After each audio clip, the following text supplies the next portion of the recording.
everybody's just really excited about the two bills we have up. First, we have two people who will address us by Zoom or virtually. But this will be the last time we have virtual attendance from anyone, whether it's committee members, public, agencies. I want everybody in the room who wants to speak. So if you're sick for the committee and you can't be here, please don't try to Zoom in. Just get better. So I wanted to make that clear. It didn't come out in time yesterday for the two individuals who will address us by Zoom to be able to do that. So I will allow it today, but that's it. So with that, and we'll get started with a few other things. I am fairly, as the committee knows, fairly punctual, as most of the agencies knows. I'm fairly punctual. Please remember to address all questions, answers through the chair. If you don't, I'll remind you. The committee gets reminded once. The public, I'll give you a little more latitude probably. So that, let's see, what other housekeeping things do I have? Please turn your cell phones at least to vibrate, unless you want me to take them. We can have security confiscate them. I know there are two of you who are going to do it just to get rid of your phones, but I understand. So keep it civil. I'll remind you if you aren't. And with that, we'll get started. We have a new admin assistant, Mark Knopf.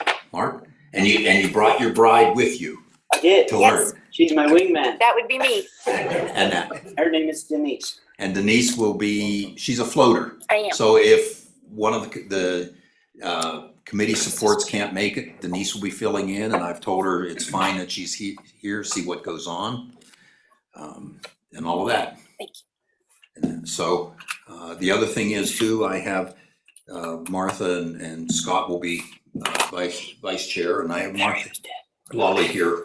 And when we take down amendments, they will be helping me taking them down also so that we get them right. And that I'll ask them to write down that long amendment from DEQ. No, thank you for bringing it in writing. And we'll go through that. So we're gonna take things a little slow this morning. Probably a little, I don't want to say out of order, but a little different. So that the new committee members kind of get up to speed. By the end of the meeting, I think we'll just be rocking and rolling like we usually do. So with that, Mark, would you, Mr. Knox, would you please call roll? Yes. Representative Banks. Aye. Here. Representative Conrad. Here. Representative Heiner. Here. Representative Knapp. Here. Representative Larson. Here. Representative Lawley. Here. Representative Tarver. Here. Representative Western. Chairman Burkhart. Here. So we do have a quorum. We're 100%, so great. So Director, do you want to talk about the first bill? First bill up is House Bill 50, Solid Waste Cease and Transfer Program Funding. And I'm going to ask you to do something a little different if you would. If one of you, and I know which one it'll be, it all runs downhill, would for the committee read the introductory paragraph so they get used to seeing what's in there and why it's in there. And hopefully that helps the committee. So. Yeah, thank you, Mr. Chairman, and I will turn it over to Solid and Hazardous Waste Division Administrator here shortly. But just wanted to point out that what we'll do is, besides reading the introductory paragraph of the bill, give a little bit of background for the committee. It'll be brief, and then walk through the bill. Okay, why don't you give that background first then? Okay, we'll start. If you would, please. Yeah, and I'm going to turn that over. Good morning, Mr. Chairman. Good morning. The usual name and position for the record. Thank you. My name is Suzanne Ingalls. I'm the administrator for the Solid and Hazardous Waste Division. Proceed. Thank you. Like Director Parfit said, I'll go over the background of this program, which the bill is based upon. So in 2013, the legislature created this program, the Municipal Solid Waste cease and transfer program. And it allows the department to work in cooperation with the Office of State Lands and Investment to provide funding assistance to municipalities who are interested in closing their landfill and building transfer stations. So later that year, in December of 2013, the agency created a priority list of eligible projects. There were originally 52 projects on that list with an estimated cost of $96.2 million. Back in 2016, the legislature modified this program. It removed the limitation of funding. It removed the 75% limitation to allow for up to 100% of grants and loans. There's been a total deposited into the account of $59.9 million, split between grants and loans. It's not an even split. Originally, there were $49.4 million in grants, $10.5 million in loans. To date, 32 projects have been funded for a total of $48.1 million. Of those 32 projects, 11 were transfer stations and 21 were landfill closures.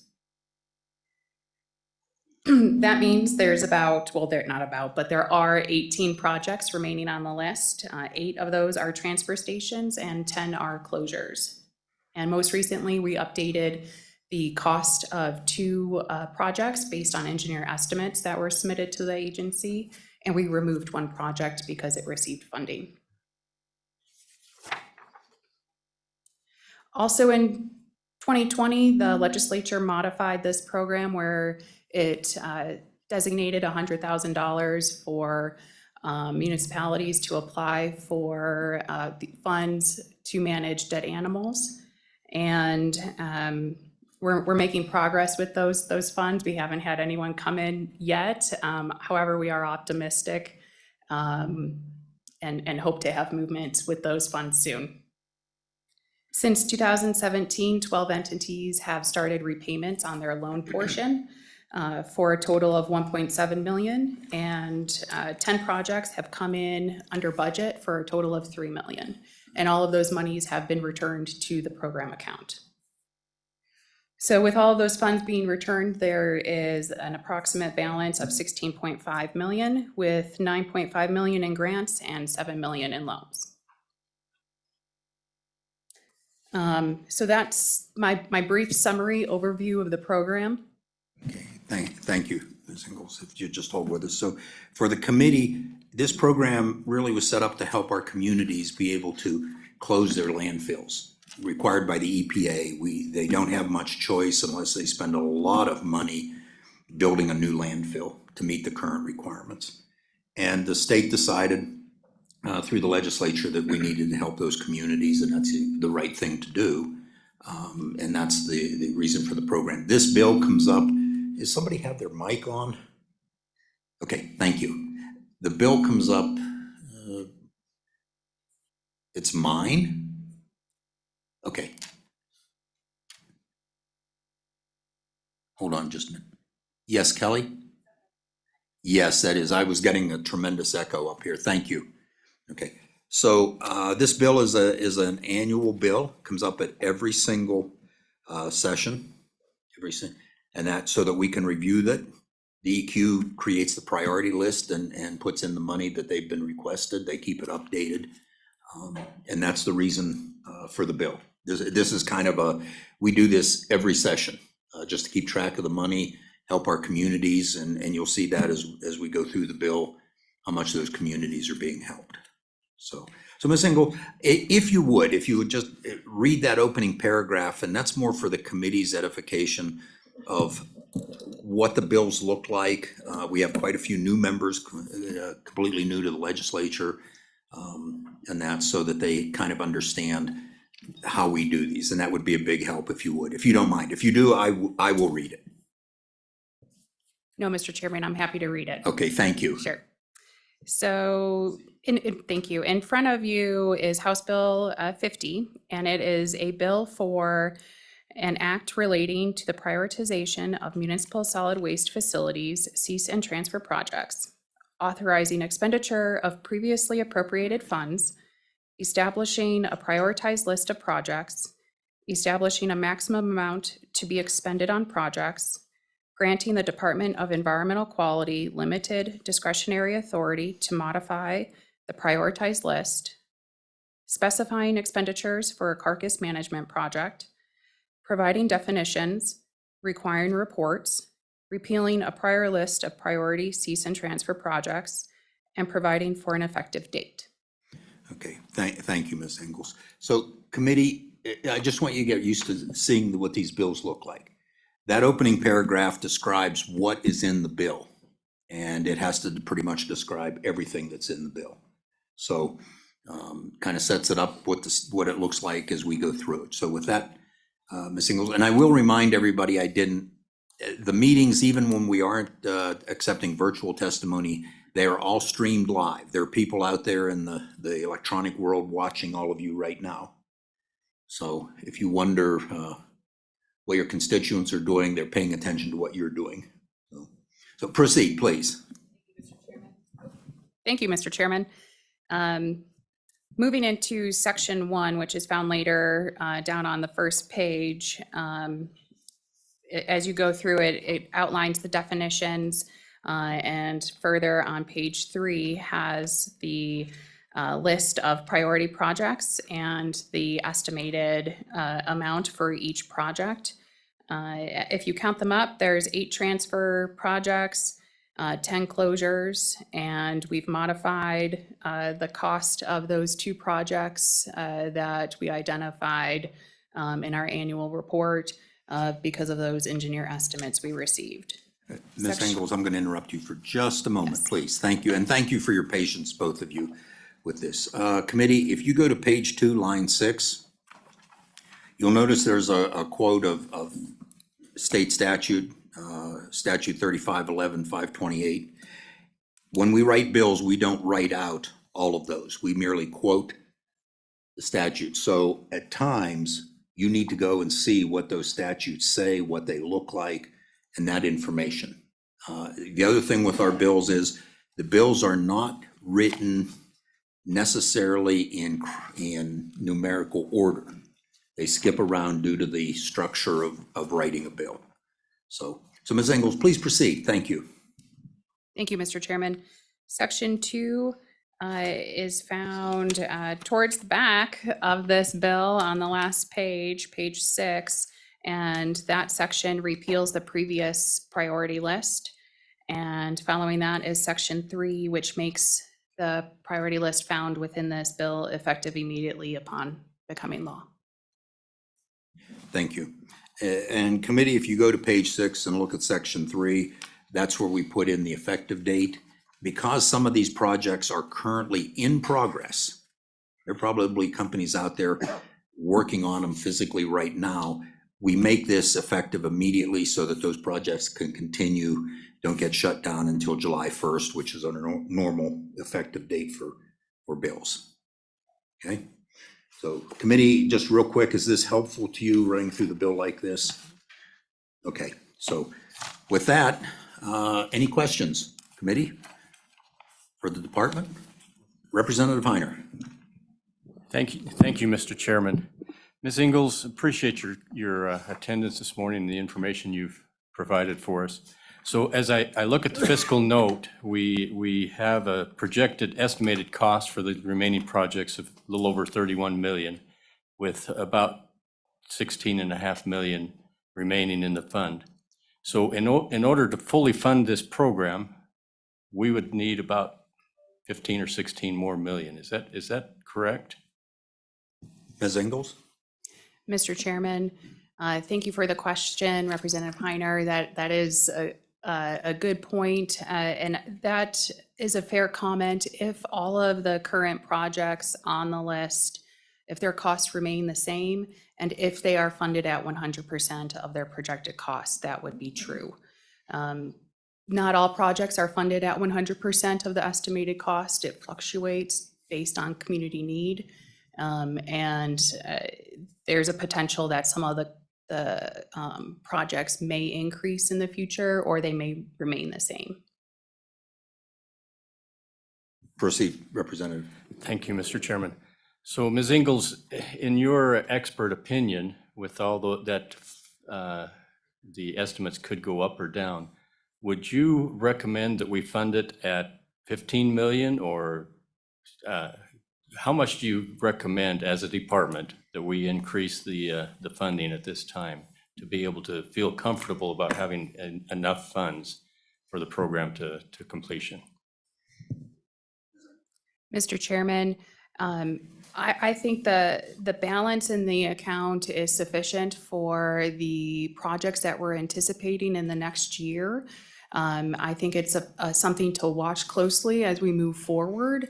I think it would be a little speculative to give you a concrete number today, but I think it's something that we can watch and work with the communities and work with this committee to see how we need to make adjustments. Other questions? Representative Lawley. Thank you, Mr. Chairman. I wanted to go back to the loan repayment. You mentioned some statistics there. Have there been any defaults on those loans so far? Ms. Ingalls. Thank you, Mr. Ms. Ingalls. Thank you, Mr. Chairman. And not that I'm aware of. I don't believe there have been any defaults on the payments. Okay. Other questions? Representative Larson. Thank you, Mr. Chairman. For the carcass management project, what issues have you seen getting that going, and how can we as legislators make it more known to our communities? Ms. Ingalls. Thank you, Mr. Chairman. I think it's a difficult question in a way, because we do provide outreach to the communities where we know there is a carcass management struggle.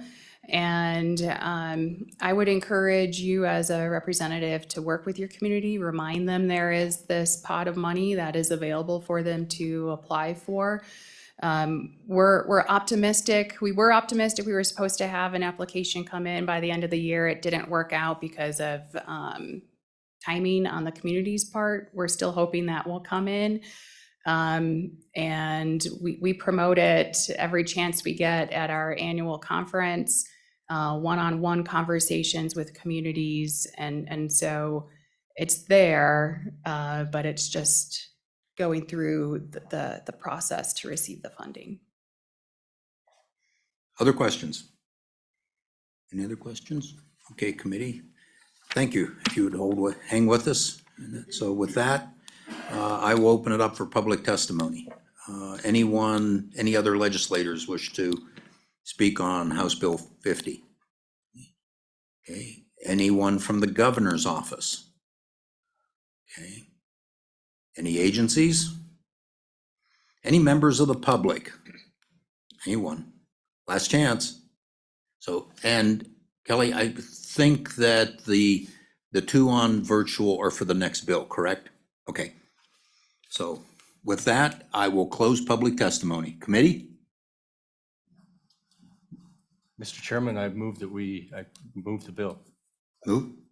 Moved by Heiner, seconded by Western.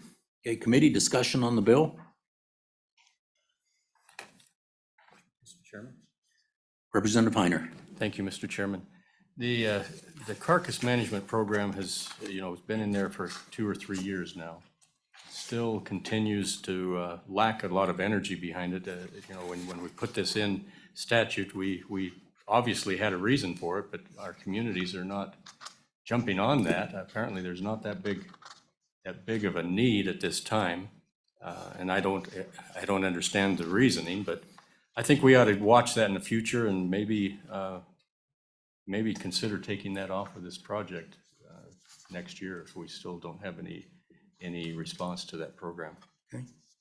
I think that's reasonable. I would like the communities to use that, though. It helps with the issues of chronic wasting disease and just throwing those carcasses anywhere, because I've seen it where people have a carcass after hunting season and they just take it out in the prairie somewhere and leave it. So that's the idea. One of the ideas, it keeps the prairie clean, it keeps our communities clean.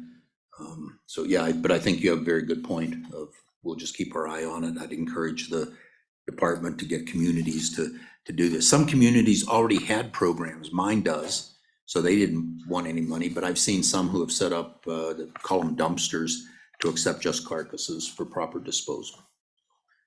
Committee, any other comments? Representative Western. Thank you, Mr. Chairman. I think Representative Heiner makes a really good point. I mean, if we're not using it, it's not being utilized very much, it does make a ton of sense. I think there really is a need, and I think a lot of it does come down to communication. I think probably most likely between Game and Fish and municipalities saying, hey, Game and Fish is kind of the traffic director, if you will, of knowledge to those hunting communities. And I think trying to maybe pull them in and, advising hunters that this is an option that, your municipalities do have. They may not be advertising it, but that might be, I think, at least be part of it, so. Okay, any other comments? Okay, we'll go through the bill then, page by page, which is normal. And so page 1, this is where you speak up if you have a proposed amendment. Page 2, page 3, page 4, page 5, page 6. Okay, no amendments. Committee? Okay, so question being called. Thank you, Representative Heiner. Question being called on House Bill 50, Solid Waste Cease and Transfer Program. Mr. Knotts, would you please take the roll? This is a voice vote because it is a bill.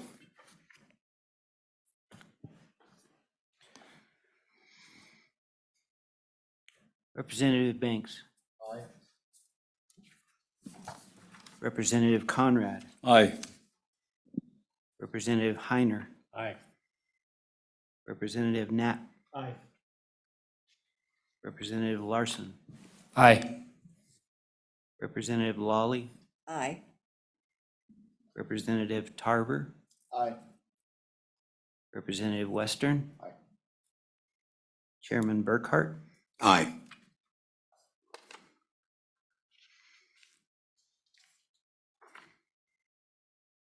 We have 9 ayes. Okay, bill passes. This was a committee bill coming out of the interim, and they always are. Like I said, this is an annual bill. Representative Lawley has already volunteered to floor manage this, which was a smart move on her part. It's easy to take care of on the floor. The rest of you will get the hard ones. So plan ahead. So, and I will help Representative Lawley with the floor presentation if she needs it. So with that, we will move on to House Bill 161. Source material associated with mining agreements. And that this bill comes out of the interim from the committee. And I know that the director will give us a lot of history and detail on this. There are a number of handouts. So we'll just wait a minute while Ms. Lower gives us those handouts. Thank you. So while that's happening, I'll say we've had this discussion before. This is an example of how to really do a good amendment, which is to work it beforehand, bring it in writing. I think you can see from this, and the amendment, while physically long, really structurally is not that big of a change. But you can imagine what it would be like to do this amendment on the fly here in the committee, try to write all of this down. So this is a great example of coming prepared with an amendment to a bill. And there's good reason for this amendment. Those of us who work this bill in the interim kind of understand it and will find the amendment really interesting. Okay, and Director, you did not give out that NRC letter, am I correct? But you'll go over that? Oh, it's all the way in the back. Oh, okay, all right. I apologize, I had seen the complete letter with the matrix on it, which is pages long, but that's great. So with that, Director, if if you and your team would go ahead and tell us about House Bill 61. Thank you, Mr. Chairman. And for the record, I forgot to do this the last time, which was introduce myself. Todd Parfit, Director of the Department of Environmental Quality. Thank you, Director. As mentioned by the chairman, this was an interim topic to look at potentially expanding an agreement state program that we have with the Nuclear Regulatory Commission. The staff did a tremendous job of pulling together the review of the draft bill and making the amendments, so credit to Administrator Wentland and Brandy O'Brien. So what I'm going to do is turn this over to Administrator Wentland. He'll walk through the bill and the proposed amendments, and also give a little bit of background of the program itself. Yeah, we'll kick the dust off of this eventually, so thank you, Director. Mr. Wetland, if you would, and maybe give that little bit of background first to the committee, Mr. so that Chairman, they understand where we're coming from with this. Thank you. you bet. Mr. Chairman, thank you. My name's Kyle Wentland. I'm the Administrator of the Land Quality Division. I have with me today Ms. Brandy O'Brien. She is the Program Manager of the current uranium program. One of the folks you have online is also the consultant that completed the feasibility study. In the event we do have technical questions that come from the committee today, we wanted to make sure we could address those. Mr. Wetland, I'm going to interrupt you for just a brief moment and just with the committee, two things. One, make sure your chairs are high enough that the people can see you. I heard that from our presentation on Monday, that for some of you, the people in the audience could only see the top half of your head. So if you would do that. Representative Heiner sat here, I thought he was on the floor at one point, so. I understand that, thank you. In fact, you may want to lower yours. So, and we'll get the dust kicked off, like I said. So if you would go ahead and proceed then, Sure, Mr. that would be Chairman. great. Little background here. We'll walk through a little bit of the history just for the new members on the committee. The uranium program, the recovery program, was established, and it's important to understand it is a limited agreement with the NRC and was stood up in 2018. We initiated that stand-up in 2015, but the program was finally stood up in 2018.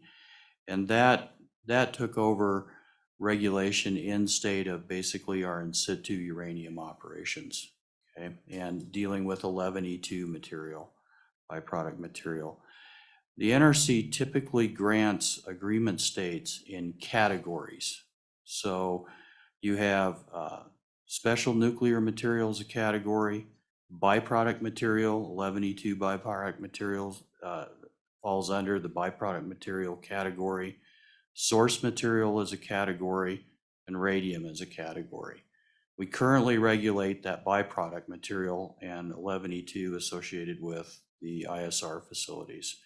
What we're seeking in this bill is to amend. Mr. Wetland, if I could just ask you, while three of us up here are familiar with the acronyms, you may have to spell them out a little bit for the rest of the committee. Thank you. Sure. 11E2, again, that falls under this byproduct material category. That basically allows us to regulate milling and uranium and thorium recovery.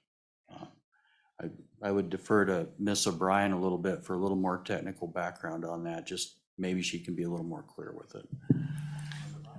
Mr. Chairman, Please. yeah, I apologize for the language here. It gets a little complicated, and the devil's in the details in regards to this. But 11E2 byproduct material is generated when you are mining uranium or thorium for the purposes of obtaining the uranium or thorium.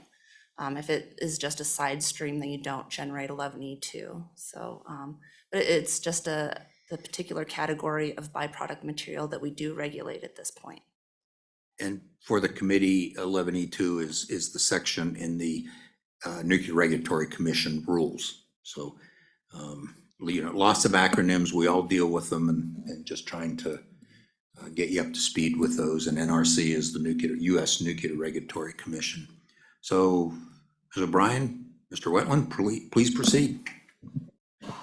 So the program that we have now is 100% fee-based. There were 14 licensees. There are multiple licenses, but we essentially have 14 licensees that fund that program.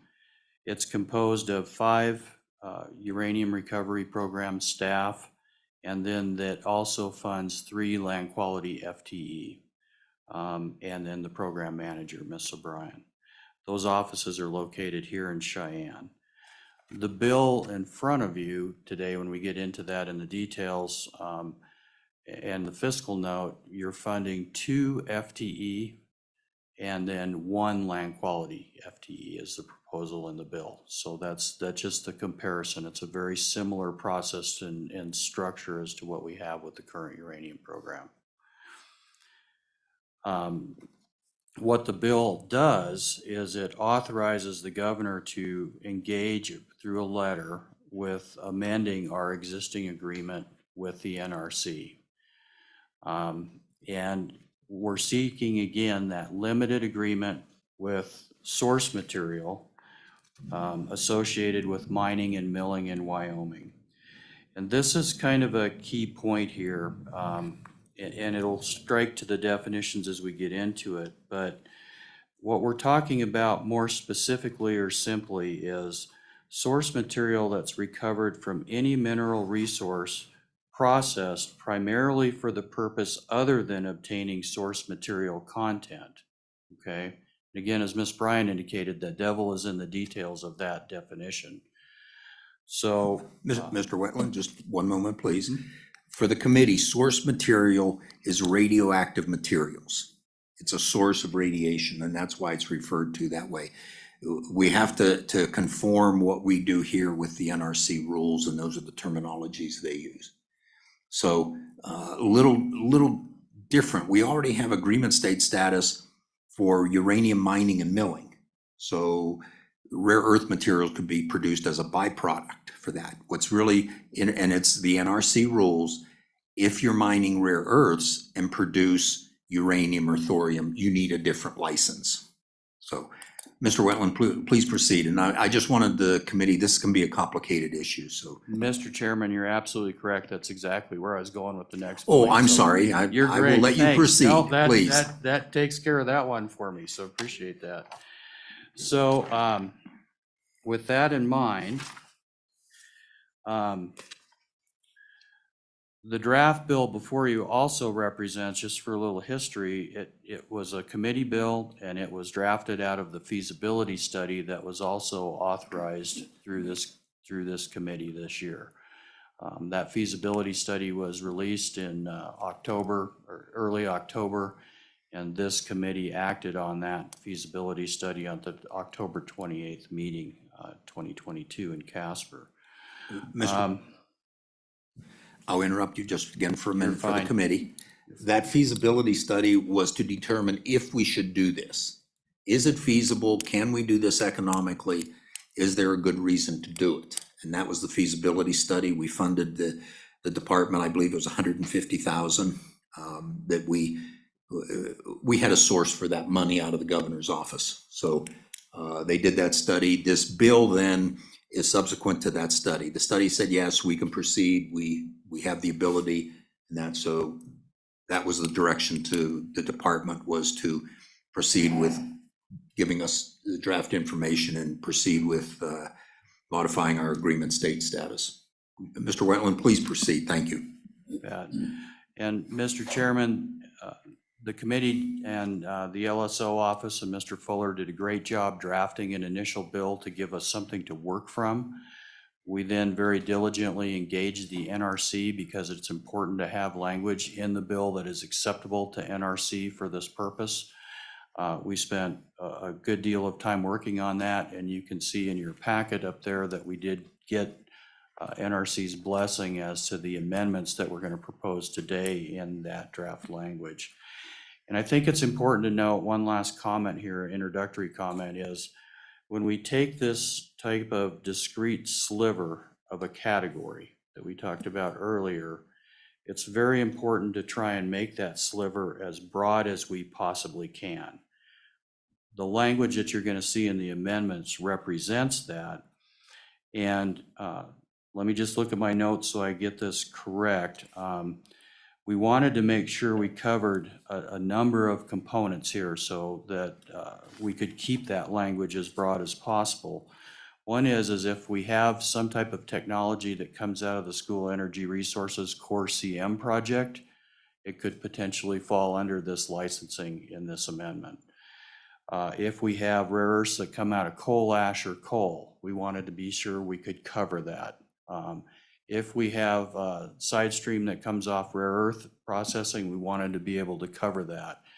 If we also have the DISA technology that is potentially coming online with a company out of Casper, we wanted to make sure if they come up to speed and depending on where the NRC falls with their licensing, that we could potentially cover them under this amendment in this program. So we believe the language that we're proposing to you today does exactly that.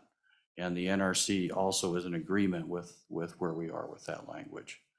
Mr. Wetland, one moment, please. So Core CM is critical materials, coal ore, rare earths. And that's a research project going on through the School of Energy Resources to look at what potential critical materials we can get out of coal or the ash or the clays above and below the coal. And we've seen some very promising results. For example, one of the most valuable commodities right now is cobalt. And there are indications that the Kemmer mine may have cobalt in the partings at a recoverable amount, and they're still researching that. So that was what that acronym means. One of the main economic programs that's being developed for the state. So, Mr. Wetland, proceed. Oh, Representative Western. Thank you, Mr. Chairman. Mr. Wetland, I totally understand your rationale. I think it's a great one, and hopefully the NRC is okay with it. But you said that they're okay with that pretty broad language, because I thought these agreement state status proposals had to be very focused and specific. Mr. Chairman. Mr. Wetland. Mr. Chairman, Representative Western is correct. And yes, the NRC has agreed to the language we have in the amendments today, and that's backed up by the letter that's in your packet. So we've been working very diligently with them since the October meeting to try and get this language to a point where we could work. And I have to tell you that definition was a key part of the struggle in working that out with the NRC. So, and Representative Western, just you remember, if you go through the bill, towards the end of the bill, there's a statement that this does not include laboratories and those kind of things. So it's tailored more towards our mineral extraction industries than it is just the possession of radionuclides in other industries. So if I think Representative Conrad works in the trona industry, if all of a sudden they find uranium or something in the trona that they want to recover, this will give the Department of Environment and Quality authorization to administer that, grant them a license. So, any other questions? Mr. Wetland, proceed, please. Mr. Chairman, would you like me to read through the preamble then with the amended changes? Mr. Wetland, no, I think the committee has that in the preamble. You get the idea. Although the suggested amendment will change the preamble, we have to do that to broaden it a little bit. We wrote it, as Representative Western said, very, very narrowly, but now find that in working with the NRC, we can broaden it a little bit, which is a good approach. There are some other materials that carry with them some radioactive byproducts. Sometimes you find it with vanadium and some other things. Question, Representative Conrad. Yes, Mr. Chairman, thank you. A question is related to, thank you for your explanation surrounding incidental recovery. It appears that on the working draft on line 4, that has been struck. Within the bill itself, will all incidental recovery be stricken as well? Representative, why don't we hold that question and we can take that as we go through through the bill. I think it'll become evident how we've done that. Thank you. Okay, not that I don't want you to ask the question, but if they can cover it as they go through, then we'll do it that way. So, Mr. Wentland, please proceed. Mr. Chairman, then we'll walk through the bill. I will walk through a page and line in the hard copy that you have. And Mr. Wentland, if you'd just walk through the bill initially first, and then we'll go to the proposed amendment. Sure. Mr. Chairman, we have the preamble that outlines the bill and the definitions within the bill. Then we have section 1, and section 1 is the authorization to negotiate the transfer. And this basically gets to the point of where we're talking again about the definitions, more specifically references to the Atomic Energy Act and the purpose of the agreement. Then we move through to section, we'll move through on page 4, we get to 3511-202, it's authority of department to enforce the articles of rulemaking. Then we have the 3511-203 in page 5, which is the license requirements and licensure, license requirements and enforcement actions. Then we move through to section 2. And section 2, again, let me just reread here because I'm out of sync with my short sheet here. This is again adopting the structures for the licenses. Section 4 is the funding, and that came out of the feasibility study.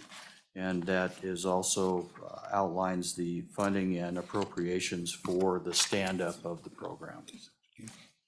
So, committee, Did I miss section? oh, I'm sorry, Mr. Wetland, was there more? Section 3. Okay, Yep. Mr. And Chairman, section, sorry, section, Representative Conrad. hey, I apologize in advance. It appears that we are missing, at least I am, page 7 and 8 that includes section 2. 7 and 8.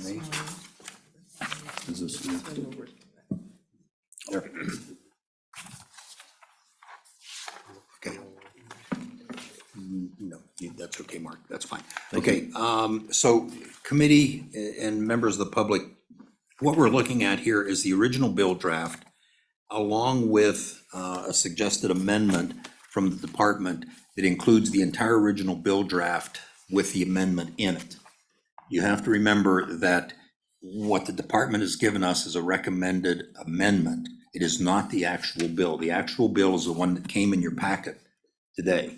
So that's just the way we work things. And I applaud the department for bringing that amendment in the form it is. And so Representative Conrad, does that answer your question? It does, thank you. I Okay. now have the pages that were missing. Thank you. Okay, good. So committee, I know you may have got this in your training, but when we write these bills and we draft them, changed or added wording is underlined. Generally, if you're on your computer, it'll show up in red. Anything that is deleted is stricken through and changed to blue. Now, in the copies we have, to save a lot of printing expense and trouble, they're black and white, but you can still go by the underlined or the strike through. The bill that we have modifies existing statute is all it's doing.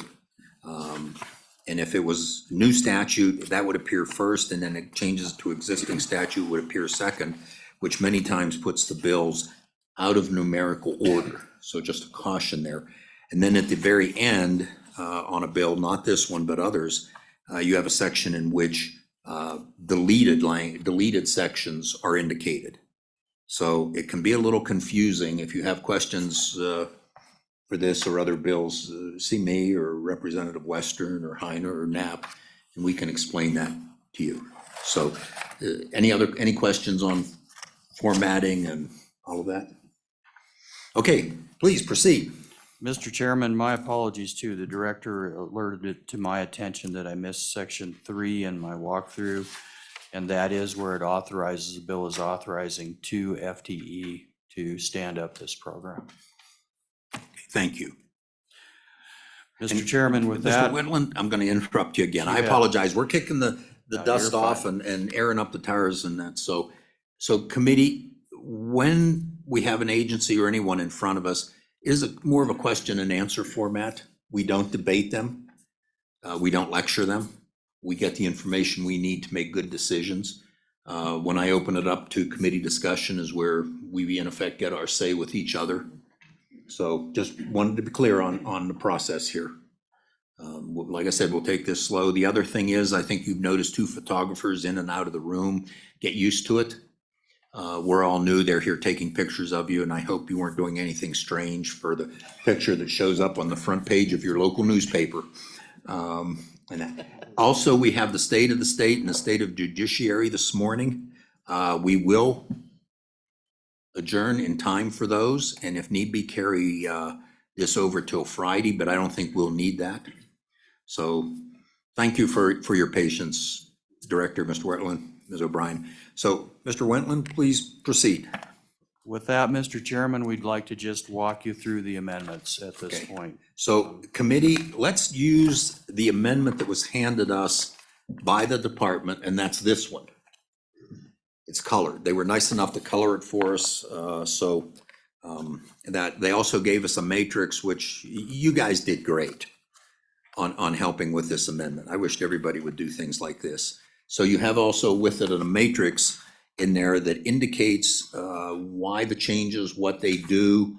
Normally, we don't see things like that. So you made points. So Mr. proceed. Mr. Chairman, we have an outstanding director and his guidance in putting these things together, so. So with that, Mr. Chairman, on page 1, we'll look through line numbering 4 through 9. And this is where we have revised the definition. And as we discussed earlier, we worked with our in-house counsel, we worked with our consultant with ERG that's on the line, Mr. Stephen Cohen today. We worked with the Nuclear Regulatory Commission staff and their Office of General Counsel. And we are in agreement that the revisions here give us the broadest definition possible within the limited sliver that we're going to take for this agreement. It is not recommended that the state assume regulatory authority over all source material, as we discussed earlier. That would be a very, very large program because we would be regulating things like medical source or potentially for Representative Conrad, like an online analyzer at a plant facility, those type of things. And we're not looking to expand this that large. So with that, the new section reads, recovered from any mineral resources processed primarily for purposes other than obtaining the source material content for the purpose of this legislation and agreement. The term mineral resource means any host rock or material or waste rock associated with mining or milling that contains a recoverable mineral. Committee, any questions on that definition? Just want to make sure everybody's clear. Representative Lawley. Mr. Chairman, I thought you used the term rock after waste, and that's not in my copy. Was that an error or just? Means any Or- host rock or material or waste associated with. Okay, I thought I heard the word waste rock, but maybe I didn't hear that word. You did, and I knew that was just a misstatement, call it that. Mr. Wetland, proceed. Still early in the morning. I haven't had my second cup of coffee, Okay. Mr. Chairman. And it's still early in the session for all of us. It will get better. You're doing great. Mr. Chairman, we'll move to page 2 then, lines 6 and 7. And this is just a reference updated to reflect the corrected proposed changes within the amendments here. Then we move to lines, let's see here, we're page 2 and 3, we're lines 14 through 33. And Section A of, let me just double check here. Yeah, the formatting got changed here, so we're lines, I apologize, we're lines 20 through 29 on page 2.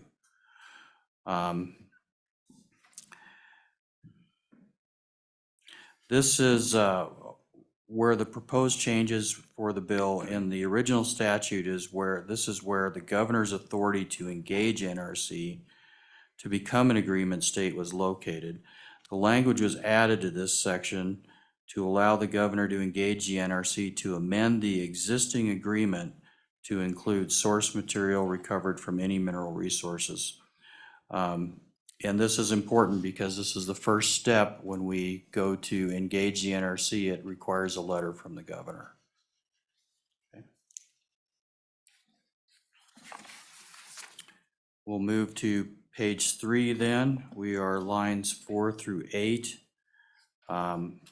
And this is a numbering sequence where we added source material, and this was a suggestion from the Office of General Counsel with the NRC, where it is a little bit cumbersome, but it makes good sense here. We didn't want to alter anything in the agreement or authorities for the existing program, but we wanted to clearly state what was the existing program and what is the new program. So there's a numbering convention here of 1 and 2, and 2 references the source material add to this bill and the existing statute language. Does that make sense, Mr. Chairman, to everyone? Yes. Okay. That actual piece and that numbering component shows up again throughout the bill for consistency. So, and committee, if you do have questions, if you aren't clear, please speak up. You know, we have to present bills like this on the floor, so you need to be clear in your mind. And this is the opportunity where we work these bills in more detail, where the public can come in and have input into the bills and that sort of thing. So if you have questions, don't hesitate to ask. There aren't any dumb ones, believe me. So, okay, Mr. Wetland, proceed. Mr. Chairman, thank you. And we're still in page 3, we're in lines 11. We changed the word agreements to agreement because at the end, we will only still have one agreement with the NRC. And again, this change shows throughout the bill. Mr. Chairman, as we move into page 3, lines 22 through 25, moving into page 4, again, this is that language numbering convention and consistency, so that shows up through the bill. Okay, then we'll go page 4.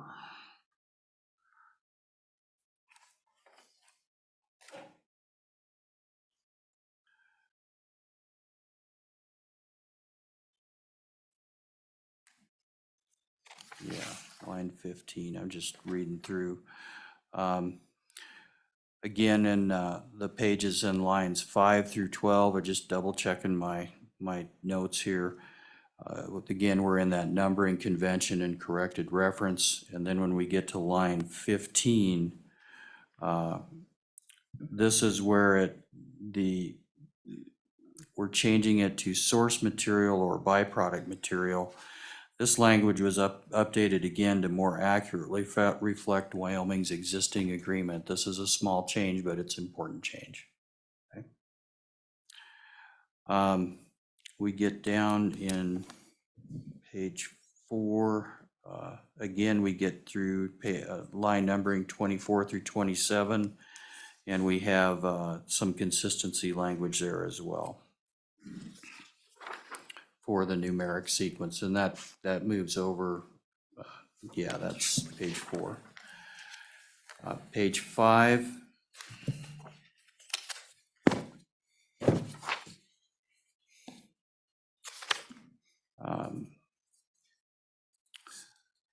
Again, lines 5 through 8, we're looking at consistency language and the numeric convention.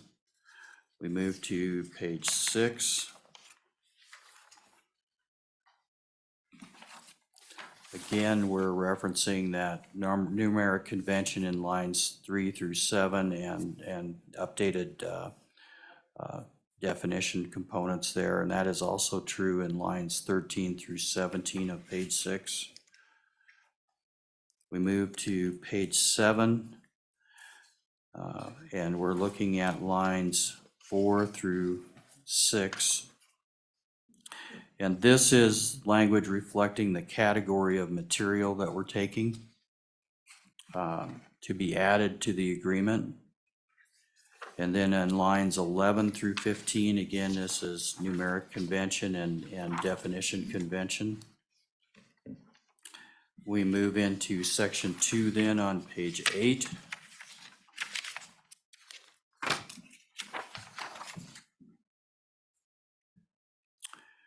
And here again, we are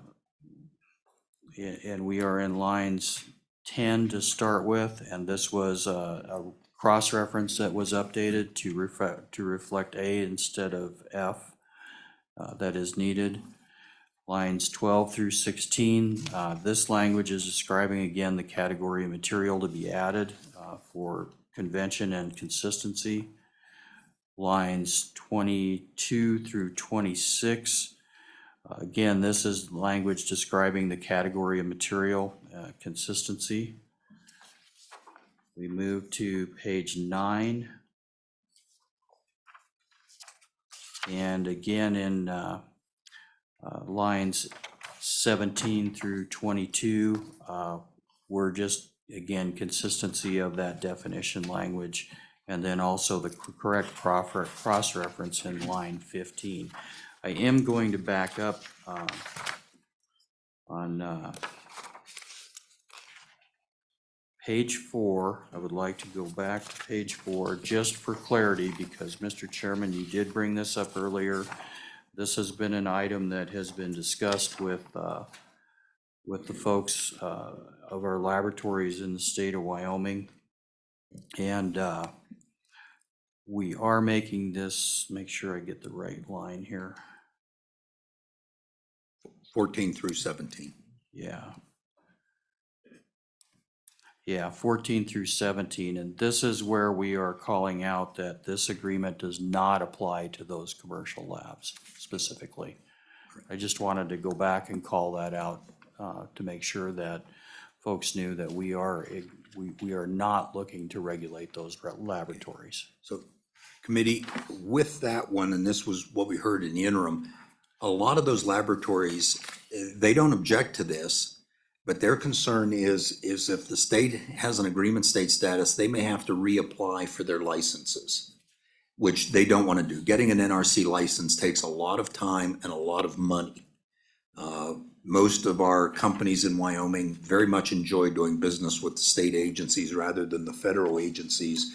But this is a case where it could become a big burden on them. So that was the reason. Not that they dislike it. It's just one of economics and efficiency.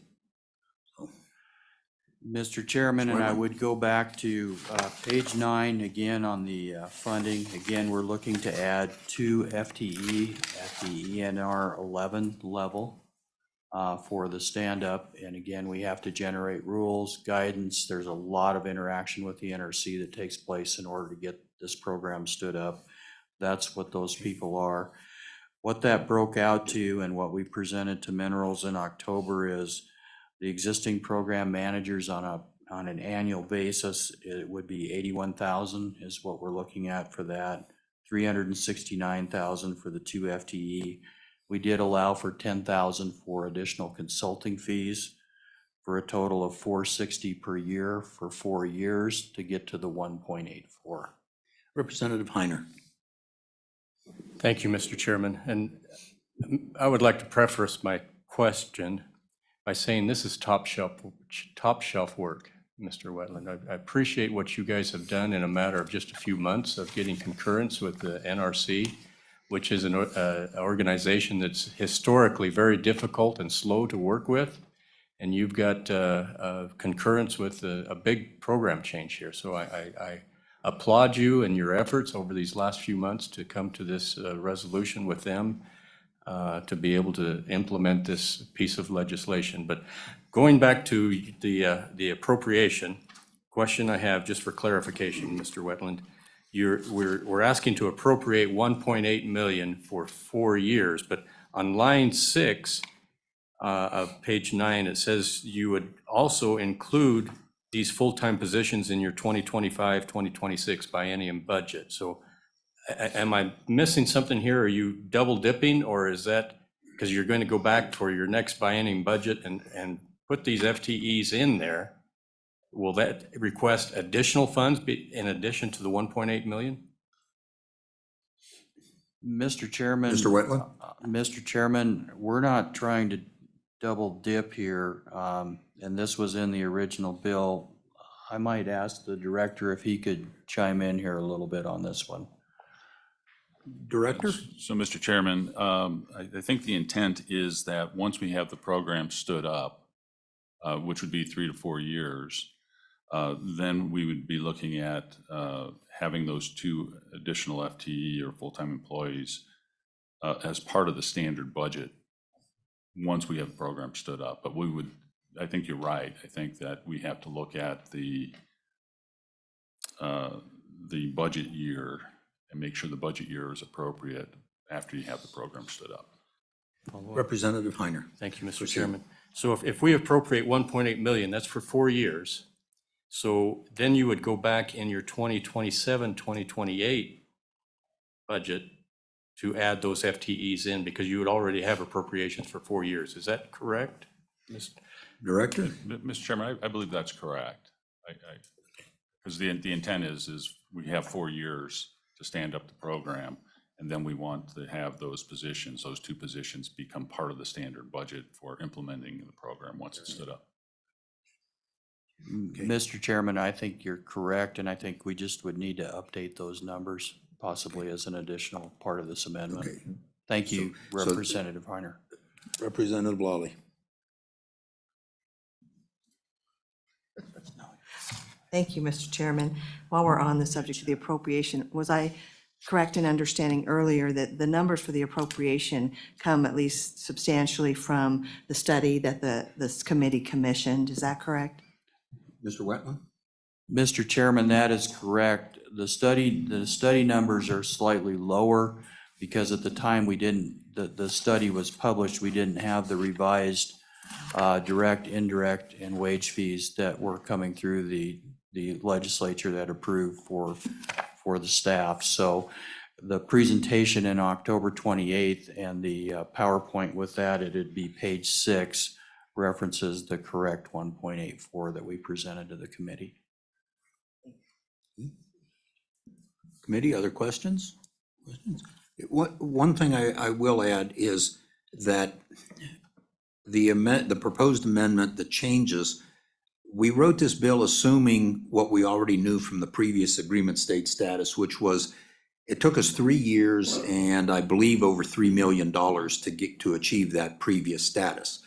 We were assuming with the NRC it would take about as long, when really they almost short-circuited the whole thing with the letter we have.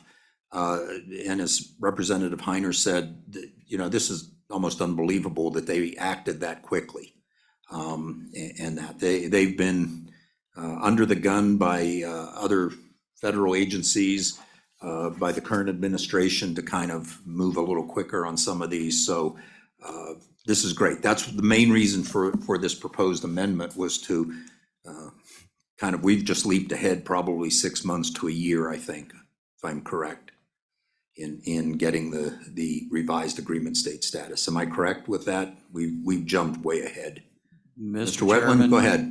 Mr. Give us a Chairman, guess. we're ahead right now, but I'm not going to count my chickens on this one. And that's what I was looking at. Right now, we're ahead, so. Mr. Chairman, I would also really like to thank Representative Heiner for those comments. I would add that you're only as good as your staff, and it speaks to the relationship that our program manager, Ms. O'Brien, has with the NRC and their staff and able to accomplish these types of things. So a lot of that credit goes to Ms. O'Brien. Thank you. Thank you, Ms. O'Brien. So, okay, any other questions? Okay, Director, a comment? Yeah, Mr. Chairman, one other thing that I'd like to point out we haven't really talked about is, we are requesting the funding and the 2 FTE. And the idea is that those would be generally funded, but the idea is this would be a fee program. And so similar to some programs that we have where we have the positions generally funded in case there's no fee to collect, we still have to maintain the program. We can't turn it on and turn it off. If we become an agreement state, we're an agreement state. But if there is a fee or license that we would be charging a fee to, that would then offset the general funds, and the general funds would be reverted at the end of the biennium. Correct. So committee, that's the way the current program operates.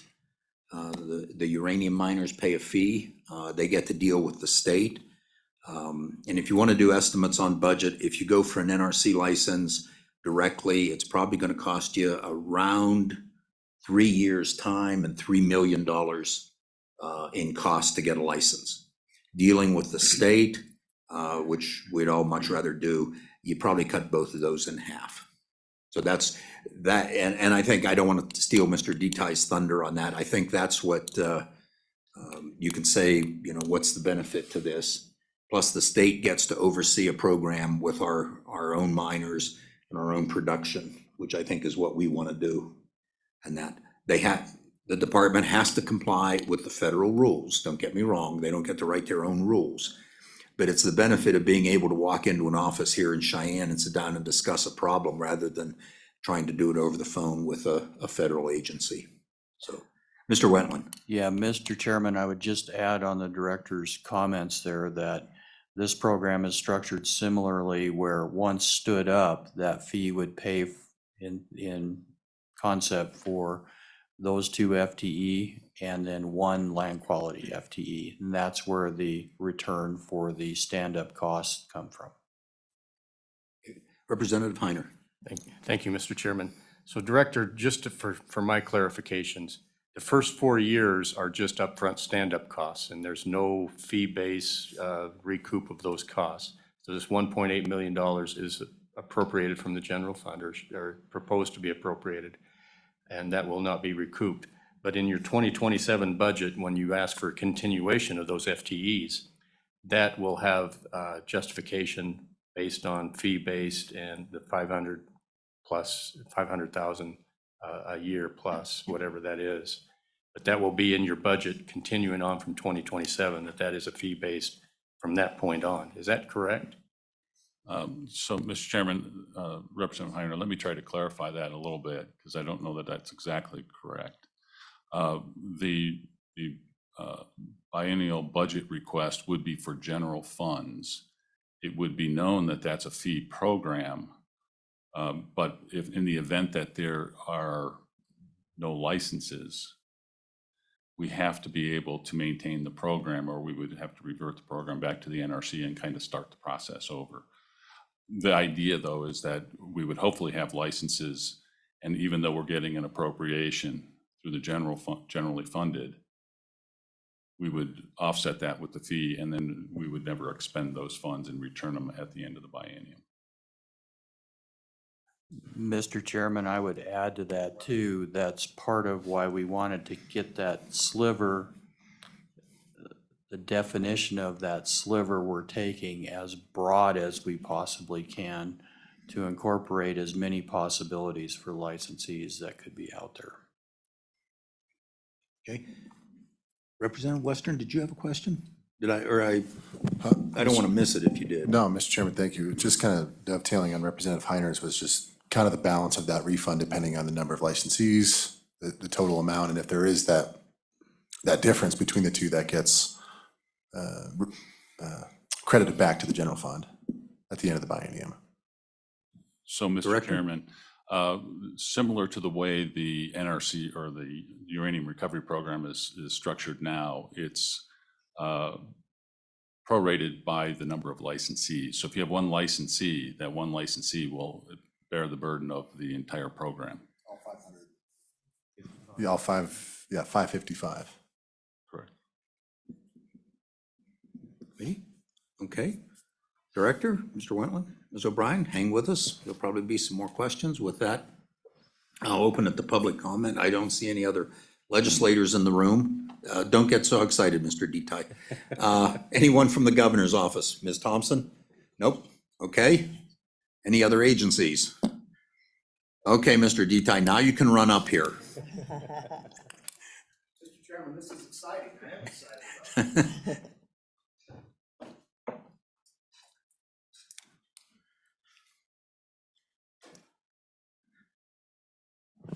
Good morning, Mr. Chairman, members of the Minerals Committee. It's always an honor to join you. A lot of new faces, and look forward to working with you here for the next couple of years. My name is Travis Detai. I'm the Executive Director of the Wyoming Mining Association.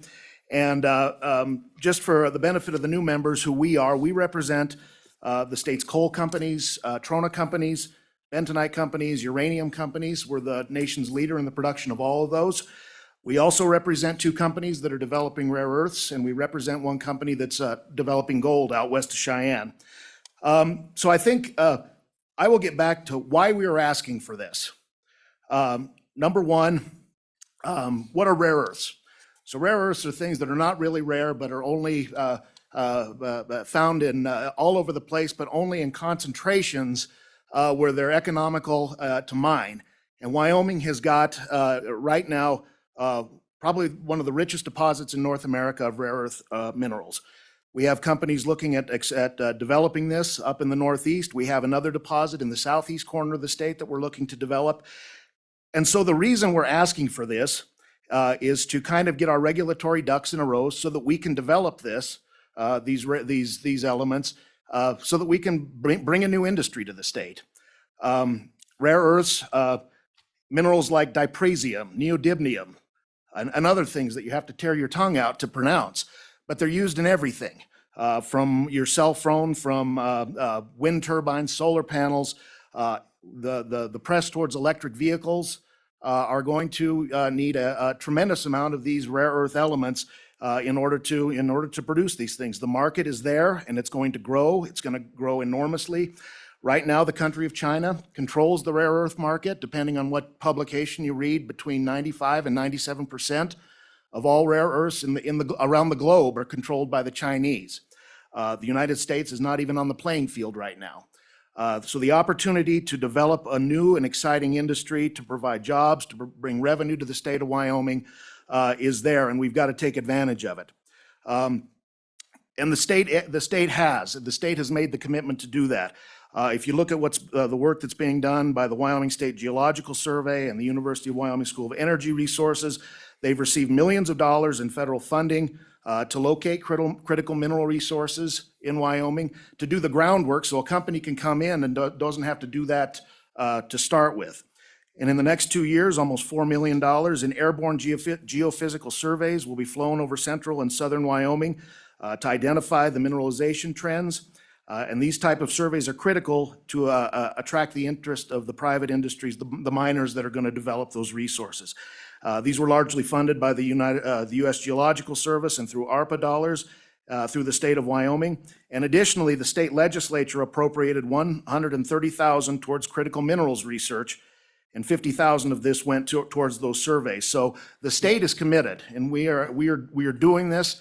And what we are asking today, and kudos to the excellent work of Kyle and Brandy and all their team. This is to get the regulatory ducks in line. Mr. Detai, I'm going Yes, to Mr. interrupt your Chairman. presentation just for a moment for the committee. You had referenced the Aeromag research being done. So that the committee understands, the legislature appropriated $50,000 for that effort. I think it was either last session before. The interesting thing is, we said we would put up $50,000. That afternoon, when that passed, the USGS, U.S. Geologic Survey, called the Wyoming State Geologic Survey and said, we'll kick in $450,000 for the research, free. So we went out on a limb and said we would fund some of it. They came in and funded it at 9-1. So that's the ability we have to get that money. Believe it or not, the Snowy Range area west of here was never really well geologically mapped. So just wanted to clarify that we've taken a lead role in a lot of this, and we're in some ways controlling what the feds do with it. Yep. So proceed. You're absolutely correct, Mr. Chairman, and the thing that I think that is important for the committee and for the state to know, we're in competition with other states. And, you know, we're behind some, we're ahead of some, but the train on rare earths in the United States is leaving the station, and we need to be driving that train. I hate to bring up trains right now, but for other reasons, we'll discuss in a couple of weeks, Mr. Chairman. But the train is leaving the station, and we need to be on it. And I will note the success that we've had with the uranium recovery program. You did steal a little bit of my thunder, Mr. Chairman, but in terms of cost for operators, in terms of time, and in terms of just having someone to work with, the benefits that we have recognized through the success of the Agreement State Program for Uranium Recovery are immeasurable. And one thing that I will let you know as to how we kind of work it from the operator side. We meet monthly. The operators meet monthly with Brandy and her team to go through issues, and having you know, a phone call away, a monthly meeting, the return on the investment of the Agreement State program for uranium recovery is just immeasurable, and they do a great job, and we have a very good working relationship, and we look to start that up with some of our nascent rare earth industry as they get started here in Wyoming as well. Another thing I want to hit on, this is all part of a big package. The University of Wyoming's doing their thing. The state of the Geological Survey is doing their stuff. Hopefully, we'll get something through the legislature to do their thing. And you already have another component of this. You passed the assigned trust program for bonding to make it easier for companies to bond directly with the state.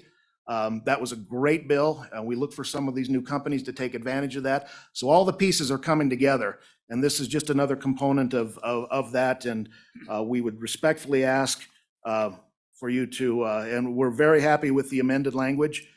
We would very respectfully ask for you your favorable consideration as the committee debates this. And with that, Mr. Chairman, I would stand for questions. Okay, thank you, Mr. Detai. Any questions for Mr. Detai, Mining Association? Nope, you're off the hook. Thank you, Mr. Chairman. But stay with us. I will stay with you, and I look forward to visiting with some of your newer members and briefing you fully on the state of the industry here in a couple weeks. Okay, thank you. Any other comment in the room? Anyone else? Mr. Beggar, did you want to say anything on this? I know I just put you on the spot, but I've heard some information, and I thought you might want to speak. Thanks, Mr. Chairman, members of the Minerals Committee. I'm Jason Beggar. I'm here today on behalf of Rare Element Resources, which is a project developing a mine in the Sundance area. And actually, I'm not going to steal the thunder of the new CEO, Mr. Brent Berg, who's online, but I felt it may be appropriate to do a quick introduction as he took over as CEO in November. Prior to that point, and a lot of the committee interaction was with the prior CEO, Randall Scott. So I won't take up a lot of time and repeat what Mr. Detai said or Mr. Berg will say. So I will let him speak on behalf, but very happy to answer any questions, and I will be around most days. So if you have any questions about that project, please feel free to ping me. Questions for Mr. Beggar? And Mr. Beggar, it's nice to see you in a new additional role for you. Thank you, Mr. Thanks for Chairman. being with us. Yep. Okay. Anyone else in the room? Anyone in the room? Okay, so we have two people on the Zoom. We have Mr. Cohen, who is here to answer technical questions for the department if need be, but I think Ms. Lower, if you would, admit Mr. Berg, please.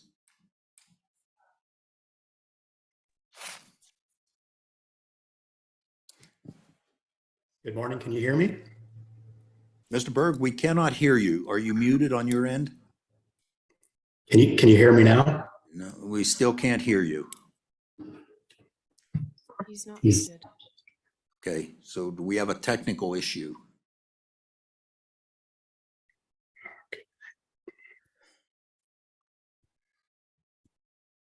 It must be his computer. He's It's the computer. Mr. Berg, could I ask you to log off and come back on and see if that takes care of it? That sometimes helps. I want to give you every opportunity to speak, please. Okay, we'll wait for you.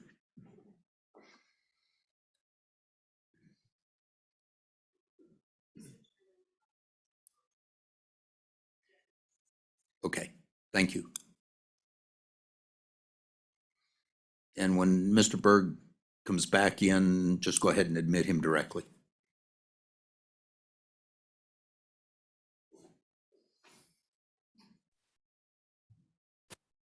Okay, Mr. Berg, you're back on. Say something. Let's see if it works now. Can you hear me now? Go, Ms. Lower.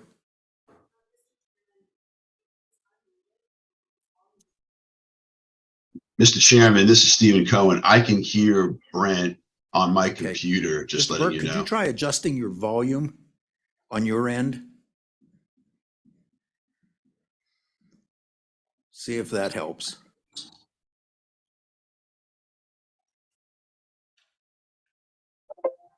Can you hear me now? No, we still can't. Hold on a minute. Okay. I'm gonna shut my mic off just to see if that helps.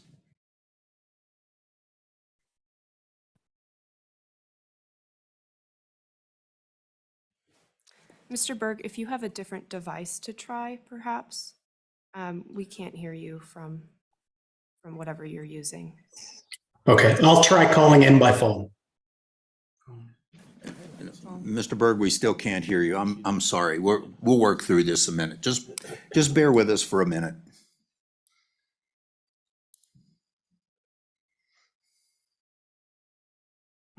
Mr. Chairman, this is Stephen Cohen. Just in case you can hear me, I can hear Brent on my computer. You can speak. Mr. Cohen wishes to address us. Oh, he's muted now. Okay. All right. So, Mr. Berg, try it again, please. And you can count, say something. It's good to see you again, though. I'll say that. Thank you. Testing. No, we still can't hear you. Give us a few minutes, please.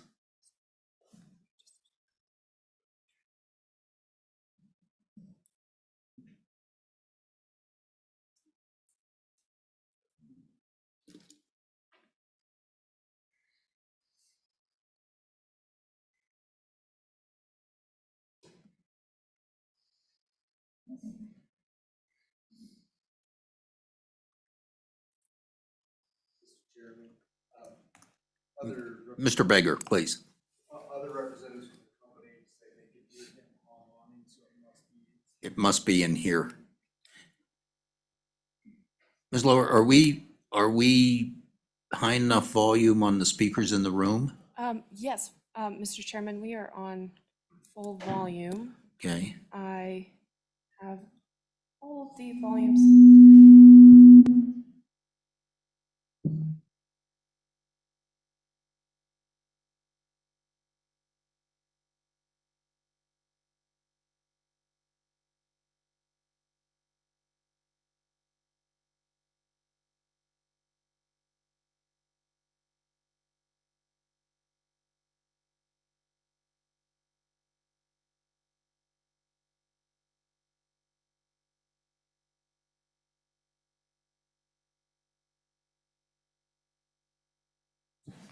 Mr. Chairman, I have all the volume up. I sent an SOS out though, so we'll see if we can get some help. Okay, thank you. Is Mr. Berg still on? Can he hear me?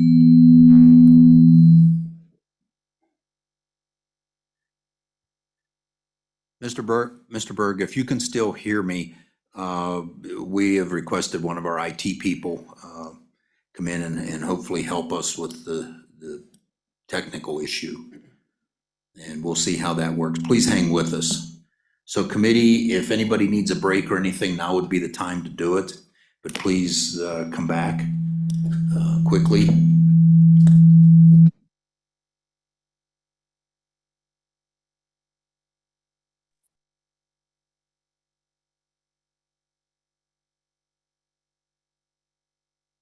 Mr. Beggar, please, come up. Perhaps as a workaround, just call them on speakerphone. Okay.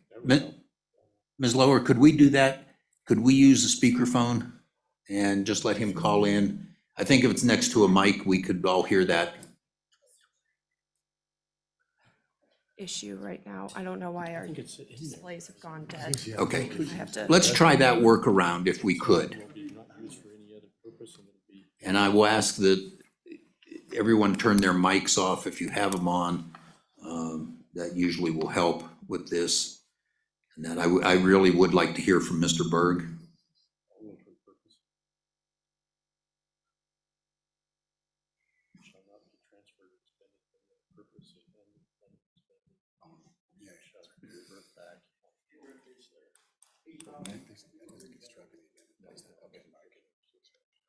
Good question.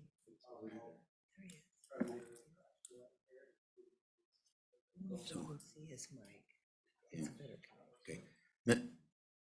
Mr. Berg, you're on screen, but it shows that you have muted yourself. If you could unmute, let's try that.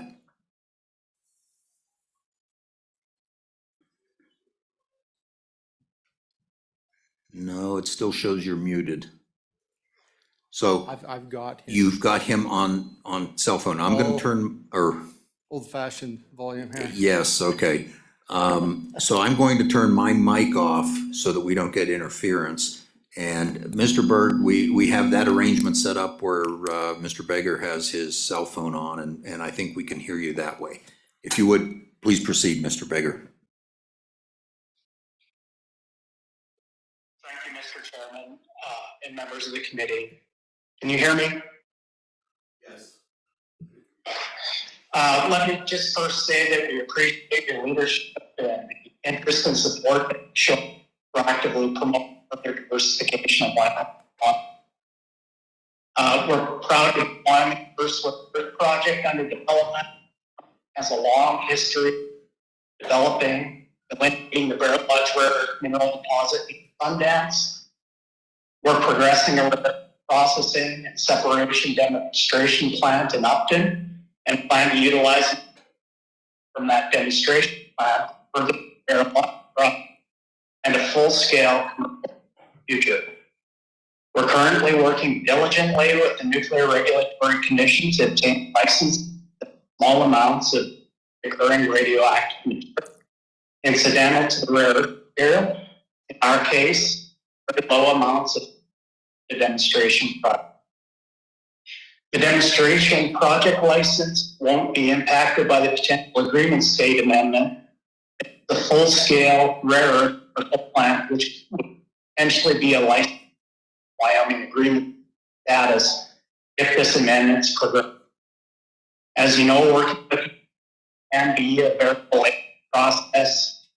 As you've heard, legislative amendment, Wyoming's agreement statute is a requirement state to assume accuracy over source material derived from rare earth recovery, from conventional mining, or from a variety of other sources available within Wyoming. Wyoming's experience since 2018 take control of what is cost-effective and efficient, and it's been beneficial in industry. Similarly, we believe licensing of other source material would be beneficial, and we fully support the proposal. I'd be happy to try to take it.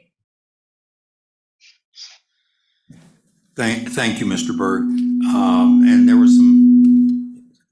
there was some difficulties hearing a few words on this end, but that has to do with this building more than anything else. We've got about 3 feet of concrete over us that really cuts down on cell phone signals. But I want to thank you for your time and for your patience with us. Thank you.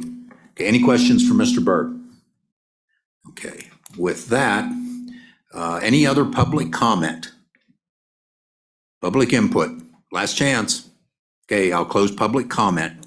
Now, we have a choice. Now, it's 9:30. We have to be in chambers at 9:45, getting ready for the State of the State and State of the Judiciary addresses. So is 15 minutes enough? Mr. Chairman, I think we can move the bill and work. it Okay, so committee, what is your pleasure? Move the bill. Moved by Heiner, seconded by Larson. Okay, discussion from the committee. Representative Conrad. Thank you, Mr. Chair. I apologize to taking advantage of your opportunity earlier with regards to questions. I'm still confused with regards to the incidental component within the bill and the striking of the earlier component on the draft. Okay. Mr. Wetland, can you clarify, please? Or Ms. O'Brien, either. And I think you're looking right at the preamble, am I correct? Okay, Yes, Mr. Chairman, it's throughout the document. okay, all right, all of those.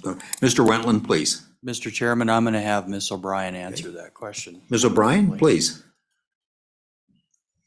Mr. Chairman, so the bill that was drafted made an attempt to define the category of material that we would be adding. And that language was source material involved in incidental recovery of uranium or thorium from rare earth mining operations. And what we did was we changed that to be more broad. And so the intent of that is still covered within our new definition. So it's just any source material recovered from any mineral resources processed primarily for purposes other than obtaining the source material content. And what that means is you're getting that uranium or thorium, but that's not the intent of your operation. And so this covers that incidental recovery. And we more clearly define what the term mineral resources means in that. But really that incidental recovery is still covered within our definition in its intent. So we are still, this does cover incidental recovery of uranium or thorium from rare earth mining, but it also covers other things. And so the language that we worked on was very carefully worded and agreed upon by the NRC that it meant the intent. And that's kind of a big hurdle with the NRC is getting their concurrence with the language that they agree that it means what we intend it to mean. And so just while that language incidental recovery isn't there, the intent is still within the definition. Mr. Chairman, I would just Mr. add Wetland? that it's struck, but it's in the new definition. It is covered, and we had to make that change to broaden that sliver as wide as we could, Mr. Chairman and Representative Conrad. Thank you, Mr. Chairman. One follow-up question to clarify. It has that value, or more importantly, incidental 8 more times within the bill. Will that still remain? Ms. O'Brien. No, Mr. Chairman, that is removed throughout the bill. So anywhere within the bill that it had stated source material involved in incidental recovery of uranium or thorium from rare earth mining, we have replaced that throughout the bill with our new definition of source material recovered from any mineral resources processed primarily for purposes other than obtaining the source material content. So that has been replaced throughout the bill. Mr. Chairman, thank you. Okay. Committee, any other questions? Mr. Chairman, Please proceed, Representative Banks. the testimony of the good gentleman from the Wyoming Mining Committee or Association really moved me, that Wyoming can be a leader in this industry. And I think that this bill gives us the opportunity to take the next step forward in this and bringing us closer to being able to bring these new industries into Wyoming and be competitive, and sources of revenue and sources of employment associated with that. So I intend to vote aye on this bill and suggest the committee do the same. Thank you. Representative Heiner. Mr. Chairman, I would like to move the amendment as proposed by the Department of Environmental Quality. All right. Just one moment, please. Oh, we're not ready for that yet? Any other discussion? Okay, now proceed. Okay, Mr. Now, Chair. I'm gonna say one thing, though. I think we've already gone through this bill line by line almost. So I don't think we need to go line by line, page by page on this bill. So with that, Representative Heiner, proceed. Mr. Chairman, thank you. I would like to move the amendment as proposed with addition on page 9, changing the dates from 2025 on line 6, 2025 and 2026 to 2027 and 2028. Other than that, I would move that we amend it, accept the amendment as proposed. Okay, moved by Heiner, seconded by Lawley. Any discussion on the amendment? Okay. Question on the amendment being called. All in favor, say aye. Aye. All opposed, no. Okay, the amendment is adopted. Mr. Knotts, I will get with you on that amendment to make sure everybody is on the same plan. Okay. So, Representative Lawley. Go ahead, I'm sorry. Okay, sensing you're ready to vote, Mr. Knotts, will you please take the roll? Again, we're voting on House Bill 61, source material associated with mining agreement. Sponsor is the Joint Minerals Committee, that's this committee. And this is a recorded vote as it is a bill. Representative Banks, Aye. Representative Conrad, Aye. Representative Heiner, Aye. Representative Knapp, Aye. Representative Larson, Aye. Representative Lawley, Aye. Representative Tarver, Aye. Representative Western, Chairman Bearcart. Aye. We have 9 ayes and no noes. Bill passes. So for the committee, I won't ask for volunteers. I will probably take this one myself on the floor for floor presentation. If someone wants to help, the help is greatly appreciated, and we can talk about that. I'm going to take a little bit of a privilege here. We have a few minutes, and Mr. Detai didn't, and Mr. Beggar didn't. You can leave. You can leave. I'm not going to call on you again. The rare earth mine up in the northeast corner of the state is a real jewel in our resource. If nothing else, it's in the top 3 quality deposits in the world. It may be the top in the world. This has some real potential for Wyoming over the years. The other ones do. Some of the rare earths are more valuable than gold or silver. One of them you can't even recover. There's only estimated there might be 200 grams in the entire world of that one, which who knows, we could figure out some wonderful use for it and people will try to find it. So really great for the economic future of the state. Hopefully over the years, we'll integrate a vertical industry where the only thing that leaves Wyoming is a finished product, rare earth magnets, phosphoruses, just something little. Europium phosphorus is the only phosphorus known to glow red. So all of your cell phones, all the red on your cell phones, your TVs, everything else is a europium phosphorus. And without it, you don't get the color red on color TV or anything else. So, and there's no known substitute at this time. So that's how valuable these things are. Our cell phones, each of them have about 12 different rare earths in them. And if you go back to your high school chemistry, remember the periodic table, and at the bottom, there were 2 lines that were kind of separated out, and they always said, we don't know where to even put these things, so we just made them separate. This is the upper line, is all the rare earths. So with that, anything else for the committee? With that, we are adjourned, and we've got about 5-10 minutes to get to the floor for State of the State. Director, Mr. Wentland, Ms. O'Brien,